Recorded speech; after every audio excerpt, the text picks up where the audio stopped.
Com relação à classificação, a gente precisa... Os aminoácidos, eles são agrupados em razão... Espera aí, que eu estou voltando. Eles são agrupados em razão da cadeia lateral, né? Então, da cadeia lateral R. Dependendo das características da cadeia lateral, eu vou agrupar esses aminoácidos em aminoácidos de cadeia lateral apolar, aminoácidos de cadeia lateral polar, só que sem carga, aminoácidos de cadeia lateral ácidos ou aminoácidos de cadeia lateral básicos, tá? Então, eu tenho 1, 2, 3, 4 grupos de classificação. Tem alguns autores que separam em mais classificações. Por exemplo, o Leininger adota outras classificações. Inclui outras classificações, mas essas aqui são as classificações básicas, tá? Então vamos dar uma olhada nos aminoácidos de cadeia lateral apolar. Bom, esses aminoácidos de cadeia lateral apolar, eles vão ter na sua cadeia lateral, no seu grupamento R, uma substância que é considerada como apolar. Ou seja, elas não apresentam nenhum tipo de interação, ou seja, elas não protonam nem desprotonam, tá? Então elas não vão ganhar nem perder elétrons ou prótons, tá? Então eu não vou ter a possibilidade de ter uma ligação iônica nelas, tá? E também elas têm a característica de ser hidrofóbicas. O que quer dizer isso? Elas têm medo da água.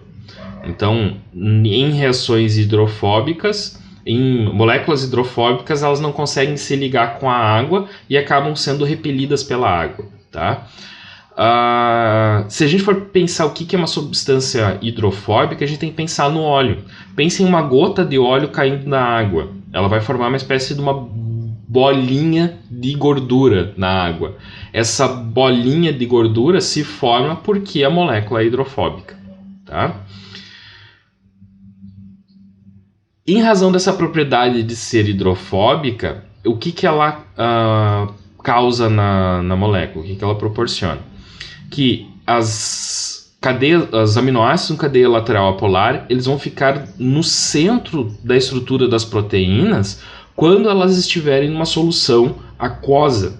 Isso quer dizer o quê? Que se eu pegar uma estrutura de uma proteína, no interior da proteína eu vou ter prioritariamente aminoácidos apolares, porque a água foi repelindo a organização dessa estrutura do aminoácido.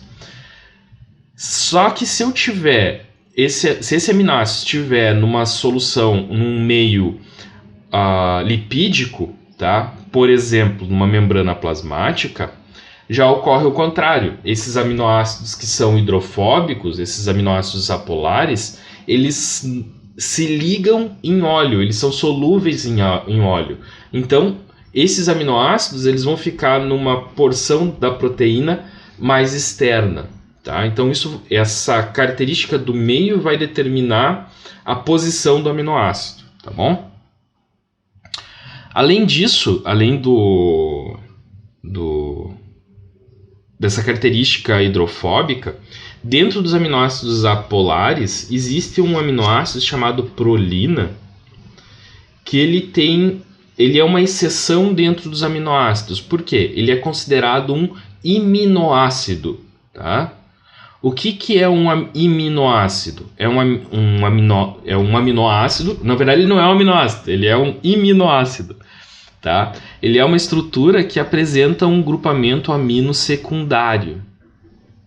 Tá? O que é esse grupamento amino secundário? É um grupamento amino que tem 2 radicais ligandos com ele. Então, aqui no nosso caso, é 2 carbonos. Tá? Diferente, por exemplo, da alanina, que é um grupamento aminoácido, porque ele tem um grupo amino primário, ou seja, ele é um grupamento amino que está ligado apenas a um radical, nesse caso, a um carbono. Vamos aqui colocar o resuminho. Ó. Um grupamento amino primário, ele está ligado a um radical, no caso, um carbono. O secundário, ele está fazendo 2 ligações. Estão ligando a 2 radicais. E o terciário, ele está ligando a 3 radicais, tá bom? Legal?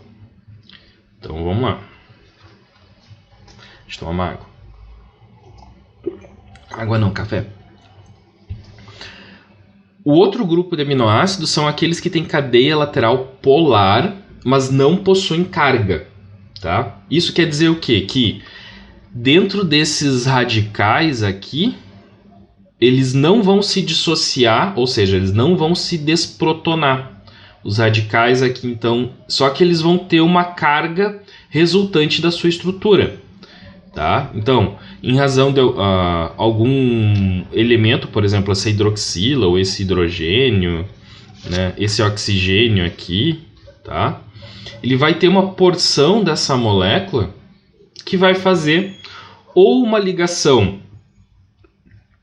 uma ponte de ligação de hidrogênio, tá? Então ele vai ter um hidrogênio aqui ligado com um oxigênio, por exemplo, ou ele vai fazer uma ligação de enxofre, como é o caso da cisteína, que a cisteína ela tem esse grupamento sulfidrila aqui, que esse grupamento sulfidrila ele vai ter uma ligação de enxofre ligando 2 cisteínas. Por que isso é importante? Esse tipo de ligação ele vai dar estabilidade para a estrutura terciária e quaternária. Ele vai contribuir para manter a estrutura organizada, tá? Vamos dar uma olhada aqui nesses 2 exemplos. Ó, aqui eu tenho 2 aminoácidos que estão se ligando por uma ligação de hidrogênio. Ó. Então aqui eu tenho uma tirosina e aqui eu tenho um grupo carbonila de um outro aminoácido, tá? E esses 2 aminoácidos estão se ligando por uma ligação de hidrogênio. Então essa tirosina aqui é uma aqui, ó, a tirosina ela é uma substância polar, só que não tem carga, tá? Então percebam que ele não está perdendo esse hidrogênio aqui, ó. Esse hidrogênio que está nessa porção aqui, ele não perdeu no pH fisiológico.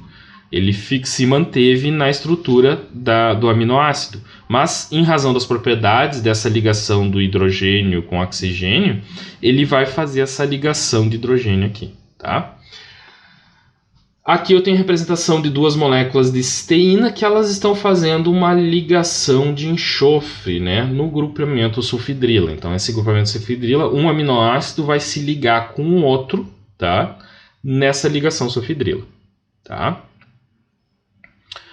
As cadeias laterais ácidas, eles vão ter o que como radical? Vão ter ácidos orgânicos fracos ligados à estrutura do aminoácido, tá? Por que é um ácido orgânico fraco? Porque esse grupamento aqui da carboxila, ele vai se dissociar, vai se desprotonar num pK, ou seja, num pH igual a 3,9. Isso me dá o quê? Uma propriedade ácida para essa estrutura, tá? Por isso que ele é considerado um ácido fraco. Esse radical aqui é um ácido fraco. Já o ácido glutâmico, ele vai ter na sua cadeia lateral outro ácido orgânico, no qual ele vai se desprotonar quando eu tiver um pH de 4,3. Então ele vai adotar uma propriedade ácida quando o pH estiver a 4,3. Isso quer dizer o quê? Que em pH fisiológico, em pH 7,4, tá? Essa estrutura aqui não vai ter esse hidrogênio vai ter se desprotonado e eu vou ter uma carga negativa aqui. Vai haver uma carga negativa aqui.